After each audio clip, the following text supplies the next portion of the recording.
नमस्कार दोस्तों, स्वागत है आप सभी का।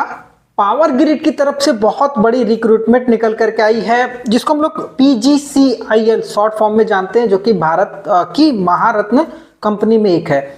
और इनका जो काम होता है वो पावर ट्रांसमिशन को इंटर स्टेट, मतलब एक राज्य से दूसरे राज्य में पावर ट्रांसमिशन को, मतलब जो इलेक्ट्रिसिटी होती है उसको कंट्रोल करना। ठीक है, ये सब सारी चीज़ें पावर ग्रिड करती हैं। इसमें बहुत बड़ी रिक्रूटमेंट निकली और ये पूरी तरीके से गवर्नमेंट जॉब है। इसके लिए क्या क्या एलिजिबिलिटी मांगी गई है वो इस पूरे वीडियो में हम लोग बात करेंगे। सबसे इंपॉर्टेंट है सिलेक्शन का प्रोसेस, वो किस तरीके से होने वाला है, वो बहुत सिंपल रखा गया है। तो आइए वीडियो शुरू करते हैं। तो जैसा कि आप लोगों को शुरू में बता दिए हैं कि भाई PGCIL में भर्ती निकल करके आई है। तो ये जो पद आपको मिलेगा, ये पद है जूनियर टेक्नीशियन ट्रेनी का पद है। अब ये ट्रेनी से मतलब मत रखिएगा कि केवल ट्रेनी है, ट्रेनिंग करके निकाल देंगे, नहीं, ये आपका परमानेंट जॉब है और आप जूनियर टेक्नीशियन का पद आपको मिलने वाला है। ठीक है, टोटल सीट की बात करेंगे तो 203 ऑल इंडिया बेसिस पे भर्ती निकाली गई है। हर एक रीजन वाइज भर्ती है। किस किस रीजन में कौन कौन सा राज्य आता है ये भी बहुत महत्वपूर्ण है, और किस रीजन में कितना सीट है, ये सारी बातें होंगी। तो 203 ऑल इंडिया बेसिस पे फॉर्म निकला हुआ, लड़के और लड़के मतलब मेल और फीमेल दोनों को ही आवेदन कर सकते हैं। एजुकेशन की बात करेंगे तो देखिए ये सबसे इंपॉर्टेंट है, सिंपल सा है, समझ लीजिए। ITI पास आउट कैंडिडेट आवेदन कर सकते हैं, और ITI सभी ट्रेड वाले नहीं कर सकते हैं, केवल इलेक्ट्रीशियन ट्रेड वाले ही आवेदन करेंगे। जी हाँ, केवल इलेक्ट्रीशियन ट्रेड से अगर आपने ITI क्वालिफाई किया हुआ है तो आप आवेदन कर सकते हैं। ठीक है, आगे बात करते हैं एज की। तो 18 से 27 साल की एज होनी चाहिए। अब ये एज कब होनी चाहिए, तो 12/12/2023 मतलब 12 दिसंबर 2023 को अगर आपका एज 18 से लेकर के 27 साल के बीच में आता है, खास करके जनरल कैंडिडेट, तो आप इलिजिबल हैं। रहा छूट की बात, तो SC ST को 5 साल की छूट मिल रही है, मतलब आप 18 से लेकर के 32 साल तक आपकी एज है तो आवेदन कर सकते हैं। रहा OBC को भी 3 साल की छूट मिल रही है, तो आप 18 से लेकर के 30 साल तक अगर आपकी एज है तो आप आवेदन कर सकते हैं, OBC वाले। ठीक है, तो ये एज आपको समझ में आ गया होगा। आप लोगों के लिए भी एज का जो कट ऑफ होगा ना, यही होगा 12/12/2023। तो आप अपने अनुसार इसको देख लीजिएगा। एज में अगर कोई कंफ्यूजन है तो आप हमारे टेलीग्राम चैनल से जुड़ जाइए या फिर हमें कमेंट कर लीजिएगा, मैं आपको क्लियर कर दूंगा। फॉर्म फी, जिसको हम लोग बेसिकली चंदा कहते हैं, भाई ये इंपॉर्टेंट हो जाता है। तो शुरुआत करने से पहले आपको ये फॉर्म फी देना पड़ेगा। जनरल, OBC और EWS को 200 रुपए है, बहुत ज्यादा नहीं है, 200 रुपए मिनिमम फी होता है। रहा छूट की बात, तो SC ST वाले तथा विकलांग कोटा से जो आते हैं उनको भी फी में छूट मिल रही है, उनके लिए कोई चार्ज नहीं है। जबकि जनरल, OBC, EWS आपको 200 रुपए देना पड़ेगा। तो ये आप फॉर्म फी थोड़ा सा क्लियर रहिएगा। अब थोड़ा सा बात कर लेते हैं किस किस रीजन में कौन कौन सा राज्य है, कितना कितना सीट है।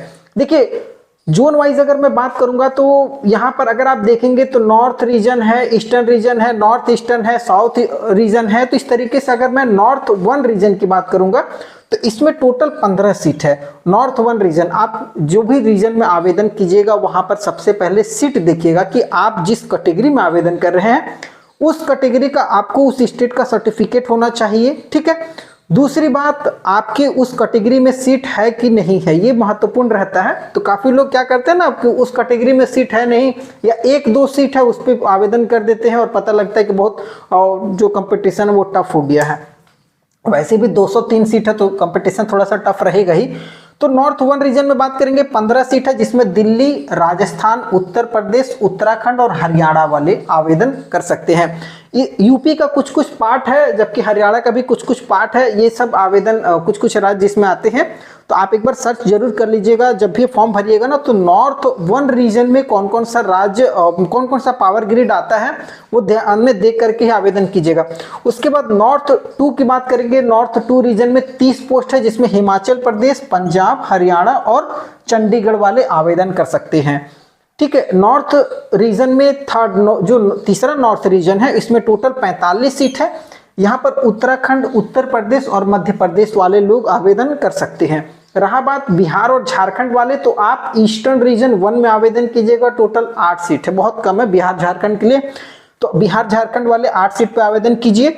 रहा बात ईस्टर्न रीजन 2 में, जिसमें 10 पोस्ट है, वेस्ट बंगाल और सिक्किम वाले जो भी कैंडिडेट हैं वो आवेदन कर सकते हैं। उसके बाद नॉर्थ ईस्टर्न रीजन में इसमें 40 सीट है, ठीक है। तो 40 सीट में अरुणाचल प्रदेश, आसाम, मणिपुर, मेघालय, उस बहुत और भी 2-4 राज्य है, तो वो थोड़ा सा नोटिफिकेशन आप देख लीजिएगा, तो उसको आप देख करके नॉर्थ ईस्ट रीजन में आवेदन कर सकते हैं। रहा उसके बाद साउथ रीजन में, तो साउथ रीजन में 1 में बात करेंगे तो 20 सीट है, और जबकि साउथ रीजन 2 में बात करेंगे तो 30 सीट है। अब इसमें जो है आंध्र प्रदेश, तेलंगाना, तमिल, केरला, ये वो जो राज्य हैं जो साउथ से बिलोंग करते हैं, ये इसमें आवेदन करेंगे। रहा बात लास्ट में वेस्टर्न रीजन है, जिसमें टोटल 3 पद है, मात्र 3 पोस्ट है, जिसमें गुजरात, महाराष्ट्र, मध्य प्रदेश और दादर एवं नगर हवेली, ये जो राज्य आते हैं ये इसमें आएंगे, तो आप अपने अनुसार इसमें आवेदन कर सकते हैं। लेकिन महत्वपूर्ण ये हो जाता है कि ये जो पोस्ट है ना, ये पोस्ट कैटेगरी वाइज जरूर देख लीजिएगा, जिस कैटेगरी में भी आवेदन कीजिएगा। आगे बात करते हैं जॉब टाइप। तो मैंने शुरू में बता दिया कि भाई ये जो जॉब है ना, ये गवर्नमेंट टाइप से जॉब है। अगर आप इसमें सेलेक्ट होते हो तो आपकी ट्रेनिंग होगी पहले, वो ट्रेनिंग हो सकती है 6 महीने या साल भर या 2 साल की हो सकती है। ट्रेनिंग में आपको 18,500 रुपए की सैलरी मिलेगी, प्लस और कुछ अलाउंस भी मिल सकता है अलग से, तो 50% शायद अलाउंस बताया हुआ कि क्या कंप्लीट होने पे मिल जाएगा। उसके बाद जो जॉब, अगर आपकी फाइनल सिलेक्शन हो जा, मतलब सिलेक्शन तो आपका हो ही गया, ट्रेनिंग में अगर अच्छा परफॉर्मेंस कर लिए, मतलब आप सेटिस्फाई है कंपनी, तो आगे आपका परमानेंट हो जाएगा।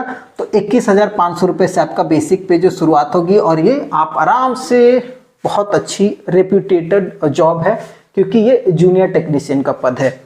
सिलेक्शन प्रोसेस बहुत महत्वपूर्ण हो जाता है, उसमें आपको बताया गया है सिलेक्शन प्रोसेस में रिटन एग्जाम होगा, उसके बाद डॉक्यूमेंट वेरिफिकेशन होता है। ये आप जनरली जानते हैं किसी भी एग्जाम में होता है, तो उसको मैंने लिखा नहीं है, जो मेन है। रिटन हो गया, उसके बाद स्किल बोल सकते हैं, या फिर इसको आप ट्रेड टेस्ट बोलिए, ये ज़्यादा अच्छा लगेगा, ठीक है, क्योंकि ट्रेड पे है। तो रिटन एग्जाम, ट्रेड टेस्ट, उसके बाद मेडिकल होगा, वो भी आपको देना पड़ेगा। तो महत्वपूर्ण ये है ना रिटन एग्जाम। ये जो रिटन एग्जाम है ना, इसको बोला गया है कि 2 पार्ट में ले जाएगा, क्योंकि देखिए होता क्या है कि जो भर्ती निकल करके आई है वो साफ बताए कि आईटीआई पे, मतलब ट्रेड पे भर्ती है। तो 2 पार्ट में पेपर होगा, एक ट्रेड से रिलेटेड सवाल रहेगा और एक आपको जो जनरल सवाल रहता है, जो हम लोग कंपटीशन की तैयारी करते हैं वो। तो आप समझिएगा, पार्ट 1 में आपका ट्रेड से बोला गया है सवाल रहेगा, जिसमें 120 टोटल सवाल रहेगा, और हर एक सवाल 1-1 नंबर का, मतलब 120 प्रश्न 120 नंबर का। वो आपका जो ट्रेड है ना, इलेक्ट्रीशियन, इससे जुड़ा हुआ सवाल रहेगा, ठीक है। आगे पार्ट 2 में दोनों पेपर एक ही दिन होगा, सेम डे में, सेम शिफ्ट में, और सभी सेंटर पे एक ही साथ होगा। पार्ट 2 जो होगा, इसमें एप्टीट्यूड, जिसको हम लोग बोल सकते हैं एप्टीट्यूड का टेस्ट होगा, जिसमें 50 प्रश्न रहेगा, 50 नंबर का। मतलब अगर टोटल देखेंगे तो 170 प्रश्न रहेगा, और 170 नंबर का ये एग्जाम होने वाला है। ये क्लियर हो गए होंगे। तो ये चीज थोड़ा सा ध्यान देख लीजिएगा। टाइम जो है वो आपको 2 घंटा मिलेगा, मतलब 120 मिनट में 170 क्वेश्चन सॉल्व करना है। तो ये जो टाइम है ना, ये थोड़ा सा इंपॉर्टेंट है, क्योंकि 2 घंटे में 170 सवाल, 120 मिनट में 170 सवाल, इसलिए कि टाइम कम है, तो हो सकता है क्वेश्चन का लेवल जो होगा वो हल्का रहेगा, ठीक है। तो ये थोड़ा देख लीजिएगा। नेगेटिव मार्किंग भी है 1/4, 1/4, मतलब 0.25, हर एक गलत पे कटेगा। पार्ट 2 की बात करेंगे एप्टीट्यूड में, इसमें आपका जनरल इंग्लिश से सवाल रहेगा, रीजनिंग से सवाल रहेगा, उसके बाद आपका मैथ से रहेगा, और जनरल अवेयरनेस से सवाल होने वाला है। तो ये सारे टॉपिक को मिला करके 50 सवाल रहेगा, 50 नंबर का। ये क्लियर हो गए होंगे।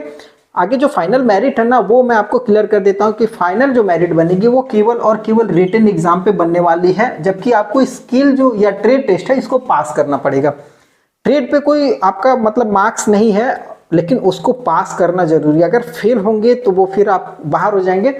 रिटन में जितना भी आप मार्क्स उठाएंगे उतना आपके लिए प्लस पॉइंट होगा, क्योंकि सवाल का लेवल बहुत हल्का होने वाला है। क्योंकि भाई 120 मिनट में 170 सवाल बहुत होता है, बहुत ज़्यादा होता है। तो ये थोड़ा सा ध्यान में दे करके तैयारी आज से चालू कर दीजिए, और फॉर्म को जरूर भर लीजिएगा, क्योंकि फॉर्म जो है ना वो आपका 22 अक्टूबर से चालू हो चुका है, और 12 दिसंबर तक इस फॉर्म को आप भर सकते हैं, ठीक है। तो ये चीज थोड़ा सा इंपॉर्टेंट है। 22 अक्टूबर से फॉर्म भरा जाएगा, और मतलब फॉर्म चालू हो चुका है, और 12 दिसंबर तक आप फॉर्म को भर सकते हैं। वीडियो पसंद आया हो तो चैनल को सब्सक्राइब जरूर कर लीजिएगा। फिर नए वीडियो मिलेंगे, तब तक के लिए जय हिंद।